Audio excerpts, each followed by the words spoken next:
welcome to Tales of Gold, where we bring the past to life and uncover its hidden secrets.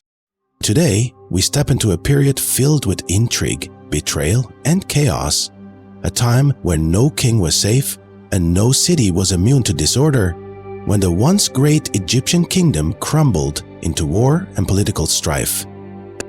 But was this era merely a time of decline and darkness, or was it a battlefield of ambition and power struggles that reshaped Egypt's destiny? Get ready to uncover the untold conspiracies, brutal wars, and family feuds that turned this age from a disaster into a turning point. In the great palace of Memphis, where Egypt had once been ruled with an iron grip, sat Pepi II, an aging king burdened with a centuries-old legacy. It is said that he ruled for an astonishing 94 years, longer than his kingdom could withstand. But as his body grew weaker, Egypt watched in silence, knowing that when he breathed his last, disaster would strike. There was no strong heir to take the throne, only weak rulers trapped inside their palaces, while the kingdom crumbled beneath them. After Pepi II's death, his son Merare II took the throne, but he was old and frail, and his reign was short-lived. Who came next? Few can even remember their names. The pharaohs of the 7th and 8th dynasties rose and fell so quickly that ancient historians claimed 70 kings ruled in 70 days. The Egyptian throne had become a deadly game. Every new ruler knew that by tomorrow he might be dead, and those who sat beside him today could be his enemies tomorrow. With the pharaoh now powerless, control fell into the hands of the nomarchs, provincial governors who had once been mere administrators but were now warlords shaping Egypt's future. As Memphis's kings weakened, new challengers rose. In the north, from the city of Heracleopolis, emerged a fierce leader named Keti. He was no royal-born king, but a warrior who took power by force. Keti did not wait to inherit the throne. He seized it with blood and steel. Heracleopolis became the stronghold of the 9th dynasty, but the kingdom was built on violence and betrayal. Every ruler knew that if they hesitated for even a moment, they would be overthrown, or worse, executed on the steps of their own palace. The 10th dynasty followed, but they were little more than shadows of the warlords before them. Egypt remained divided and power was slipping through the cracks.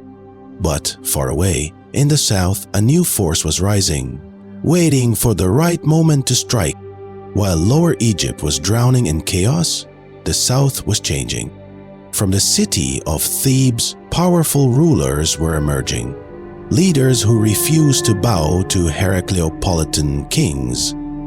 Among them was Anktifi, a bold nomarch who sought to unite the south under his command.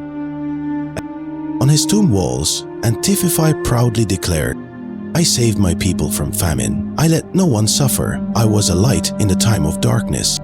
But was he truly a savior? Or just another warlord in a never-ending power struggle? He was not the only ambitious leader in Thebes. Over time, new kings would rise, carrying the banner of rebellion with a single goal: to reclaim Egypt at any cost. The battle between Thebes and Heracleopolis had reached its climax. In the last years of the 10th dynasty, the wars of unification erupted. Fierce battles, cities burned to the ground, and countless soldiers perished in the fight for control. But in the end, it was Thebes that emerged victorious. A new king, Mentuhotep, rose to power, a ruler who showed no mercy and would not stop until Egypt was reunited, marking the dawn of the Middle Kingdom. Many describe the first intermediate period as an age of collapse, but the truth is far more complex. Yes, there was chaos, bloodshed, and endless conflict, but at the same time, Egypt was reinventing itself from within. The small kingdoms that emerged in this period laid the groundwork for a new system of governance, one where power was no longer in the hands of the pharaoh alone, but spread among noble rulers and local governors. And from this disorder, the Middle Kingdom was born, a golden age where Egypt reclaimed its former glory. Egypt stood on the brink of destruction, but it did not fall. From the ashes of war, a new power emerged, uniting the kingdom once more and ushering in an era of stability and cultural revival. But did you know that this was not the last time Egypt would face such a crisis? There would come another intermediate period, one even more violent and chaotic, this time with foreign invaders threatening to erase Egypt's legacy forever. But that is a story for another time.